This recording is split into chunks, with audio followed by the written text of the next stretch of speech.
Ballon d'Or 2025, les débats vont dans tous les sens depuis quelques semaines. On en parle après ça.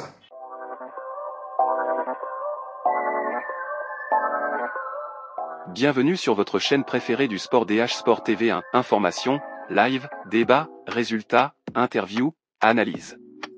Retrouvez toute l'actualité sportive ivoirienne et d'ailleurs sur DH Sport TV 1. Clique sur le bouton abonne-toi, like nos vidéos sur Facebook, Instagram, TikTok et YouTube et n'oublie pas de regarder cette vidéo jusqu'à la fin. Top, c'est parti. Bonjour les amis, bienvenue dans cette nouvelle vidéo. Alors, chaque année, il y a cette cérémonie du Ballon d'Or France Football. L'année dernière, c'est le joueur de Manchester City, Rodri, qui l'a remporté. Qui va remporter ce Ballon d'Or France Football cette année? Gros point d'interrogation. En tout cas, depuis quelques semaines, beaucoup de noms reviennent sur les lèvres. On va d'abord prendre les joueurs qui sont favoris de ce Ballon d'Or 2025. Il y a le joueur du PSG, Achraf Hakimi. Le deuxième joueur du PSG, Vitinha. Le troisième joueur du PSG, Ousmane Dembélé. Et Lamine Yamal. Pour moi, voici les 4 noms qui reviennent régulièrement.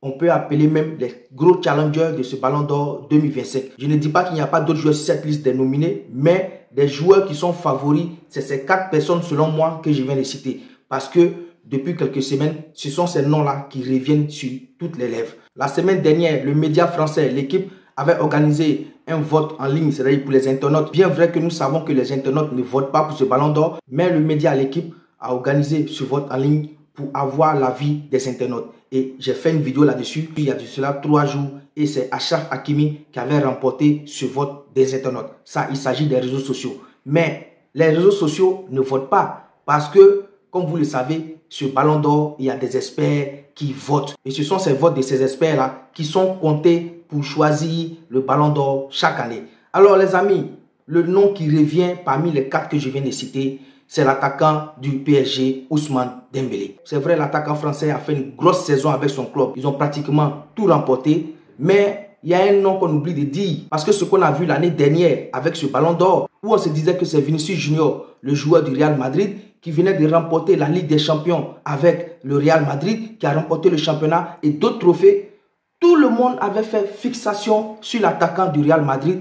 Et on arrive à la cérémonie, coup de tonnerre, c'est le joueur de Manchester City, Rodri, qui remporte ce Ballon d'Or, soit il a remporté l'Euro 2024. Les amis, voici les explications qu'on nous a données. C'est l'Euro 2024 qui a pesé dans la balance. Alors, depuis quelques semaines, on ne fait que citer Ousmane Dembélé, Achraf Hakimi. Mais il y a un nom qu'on oublie de dire. Un joueur qu'on néglige, on efface souvent son nom sur les 2 gros challengers ou bien le gros challenger. C'est le milieu de terrain portugais, le joueur du PSG, Vitinha. Parce que quand on prend sur toute la saison 2024-2025, le joueur qui a tout remporté, que ce soit en club ou en sélection, c'est Vitinha. Même s'il ne marque pas de buts, mais son apport a été très essentiel dans les trophées que le PSG a remportés et aussi la Ligue des Nations que le Portugal vient de remporter récemment.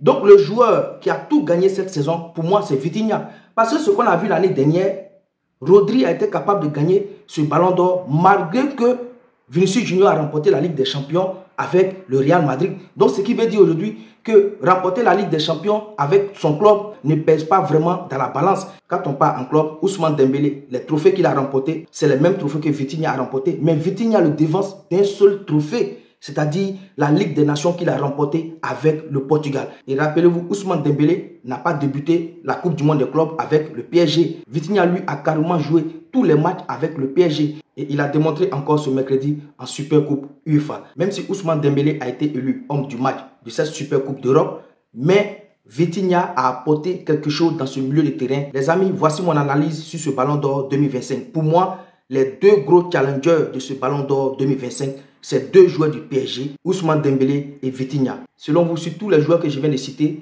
qui peut remporter ce Ballon d'Or 2025? Donnez vos points de vue en commentaire.